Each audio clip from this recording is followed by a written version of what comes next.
saya akan berbagi tentang keris, tentang ajaran apa yang terselip dalam sebuah karya leluhur kita.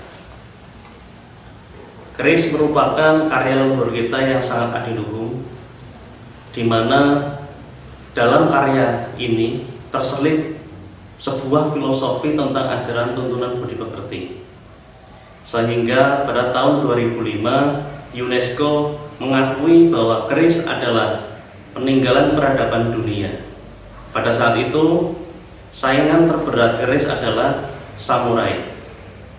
Samurai dengan keris sama-sama menggunakan teknik tempa lipat, sama-sama menggunakan percampuran beberapa material logam. Tetapi kenapa keris yang akhirnya diakui dunia sebagai warisan peradaban dunia?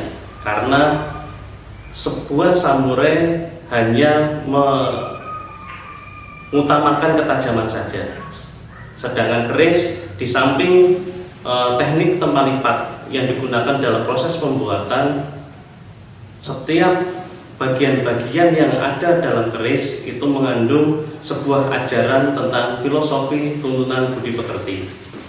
Di samping sebuah ajaran-ajaran budi pekerti di dalamnya, dalam sebuah keris juga ada namanya anggah ungguh dalam yang bisa diterapkan dalam kehidupan kita sehari-hari.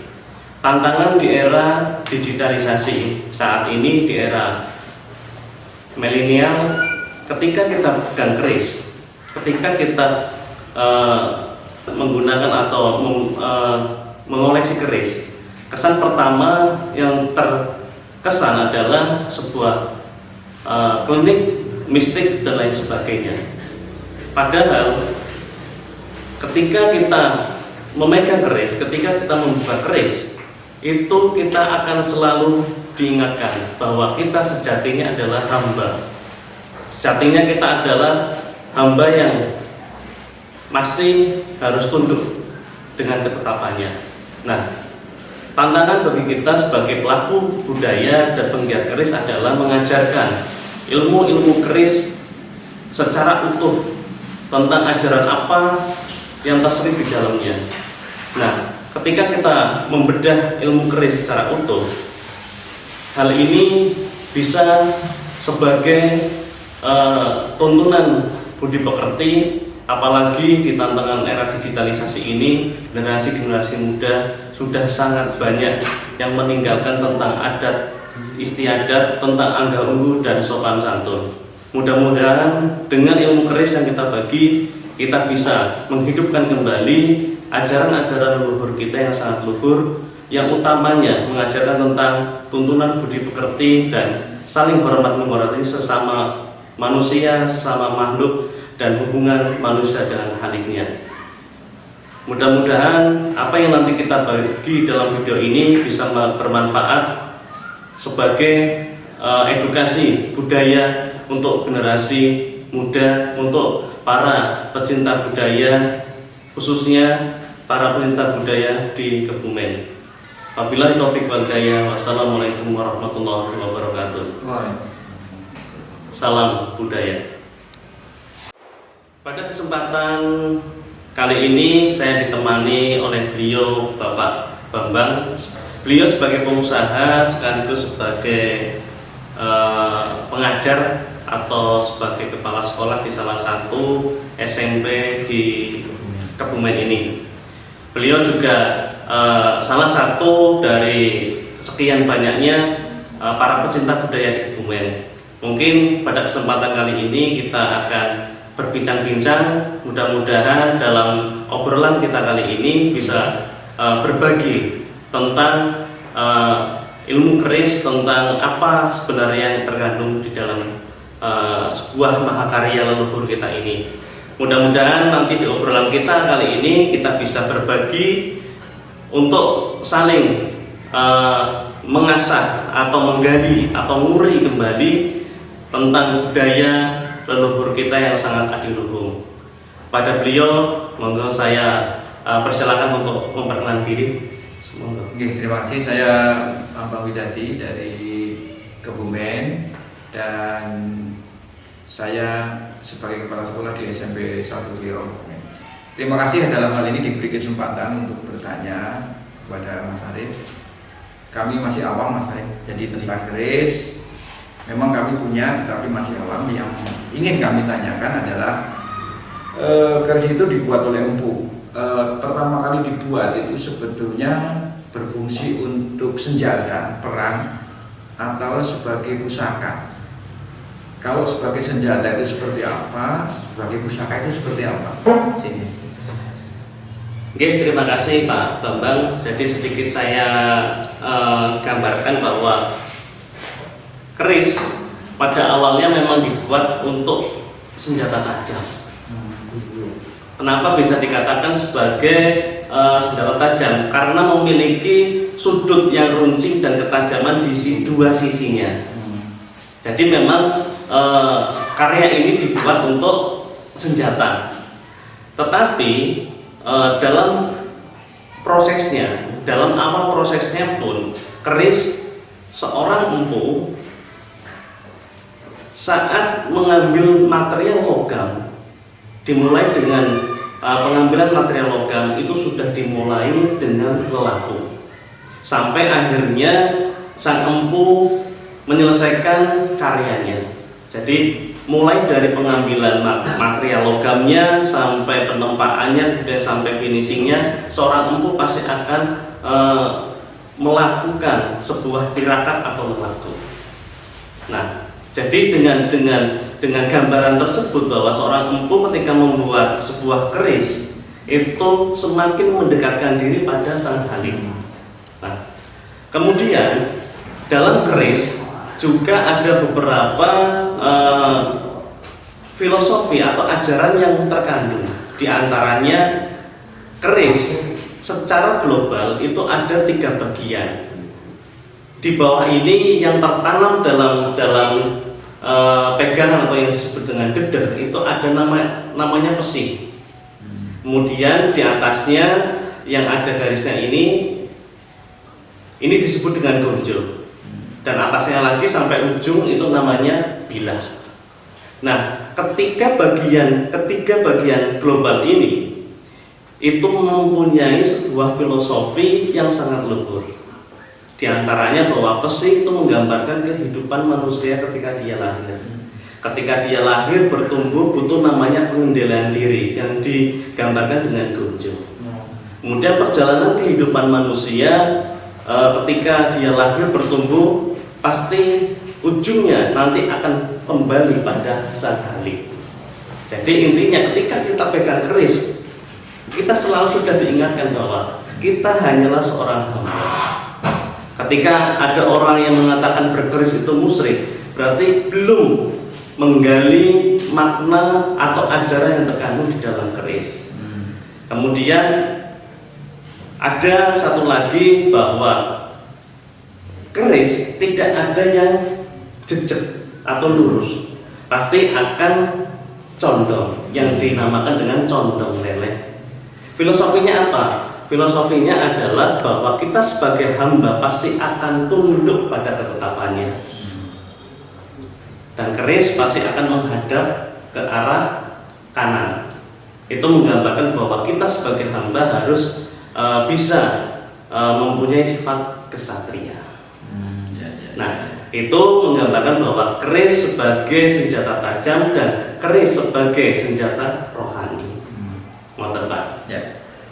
Bisa tanya lagi nih ya. Nggih, monggo. Nggih. Kalau dilihat keris ini itu bentuknya berbeda. Mungkin filosofi secara garis besarnya sama. Cuma setiap keris itu punya bentuk yang berbeda. Ada yang looknya 5, ada yang 7. Itu filosofinya sama atau ada kekhususan itu? Pertanyaannya sangat menarik Bapak. Jadi dalam keris ada yang disebut dengan dapur. Nama dapur. Nah, nama dapur ini akan ditentukan oleh yang namanya ricikan. Di antaranya nanti ada seperti ketel alis, kemudian ada pejetan, kemudian ada sekar kacang dan lain sebagainya. Nah, untuk mengetahui nama dapur keris itu bisa diidentifikasi dengan ricikan apa yang ada dalam keris itu.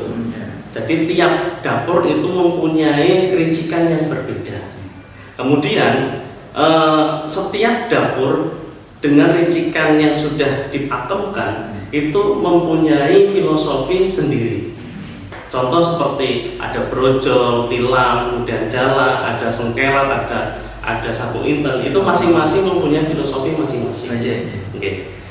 Nah, kemudian ada keris lurus, ada keris loop.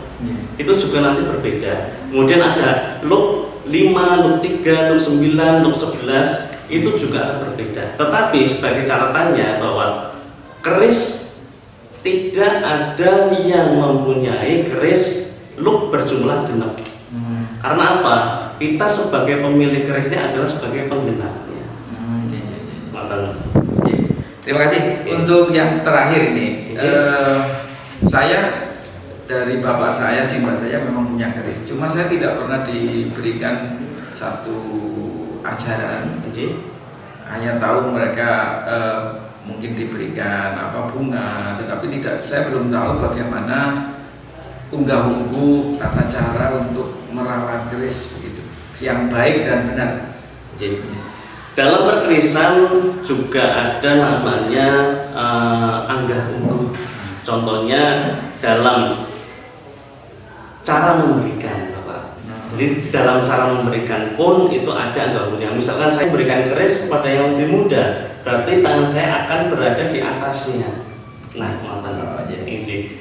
Nah, kemudian nanti ada tata cara, kemudian cara menyelipkan keris ketika bertugas atau ketika pesoanan atau dan lain sebagainya, itu juga ada tata caranya. Nah, di sini yang sangat menarik bahwa dalam anggah-ungguh perkerisan sebenarnya terselip sebuah ajaran tentang anggah-ungguh sopan santun yang di era saat ini sudah sangat luntur, khususnya di generasi muda. Nah, saya bersama teman-teman penggiat keris yang lainnya tertarik dan tertantang untuk memberikan edukasi perkerisan yang secara utuh untuk memberikan sebuah wawasan tentang ajaran leluhurnya, yang dimana ajaran tersebut sangat luhur karena mengandung tentang tuntunan budi pekerti. Terima kasih. Dalam dunia perkerisan juga ada anggah-ungguh di mana tata cara ketika kita melepas keris. Jadi ketika kita melolos keris atau membuka sebuah keris, itu yang diangkat adalah atau yang ditarik adalah warangkanya. Nah, kenapa harus seperti itu? Karena ada pesan yang terselip. Jadi pada saat kita membuka keris, kenapa harus warangkanya yang diangkat? Ini mengingatkan kita bahwa sejatinya kita adalah manusia yang pasti akan kembali pada halik kita. Nah, bagaimana cara untuk menutup kembali? Ya tetap kembali warangkanya. Jadi kerisnya tetap, warangkanya yang diturunkan. Demikian. Jadi dalam perkerisan sangat banyak ajaran-ajaran yang terselip, tapi sayangnya masyarakat saat ini hanya mengetahui keris kulitnya saja. Bahkan pemahaman yang salah akhirnya menimbulkan sebuah penilaian yang salah.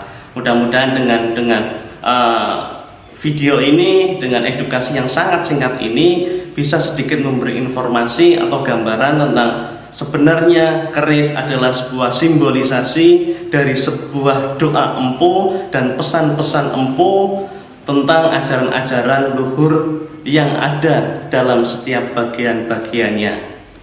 Demikian edukasi budaya dari saya, mudah-mudahan bermanfaat, mudah-mudahan bisa memberikan sebuah motivasi untuk nguri-nguri budaya, melestarikan budaya leluhur yang notabene di luar sana, di luar negeri ini banyak sekali yang belajar tentang peninggalan-peninggalan ajaran leluhur kita sebagai pewaris budaya tersebut, bahkan sudah sangat jarang yang mau menguri dan melestarikannya.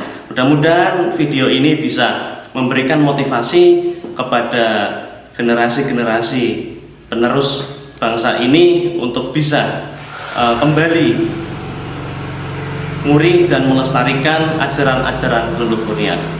Demikian, wabillahi taufiq wal hidayah. Wassalamualaikum warahmatullahi wabarakatuh. Salam budaya.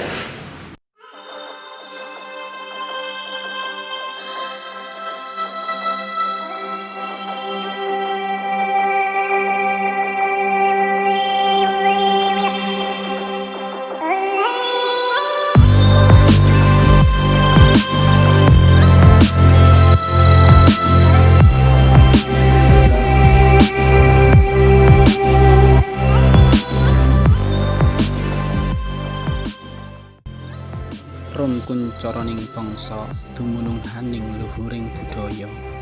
Harumnya nama dan tingginya derajat suatu bangsa terletak pada budayanya.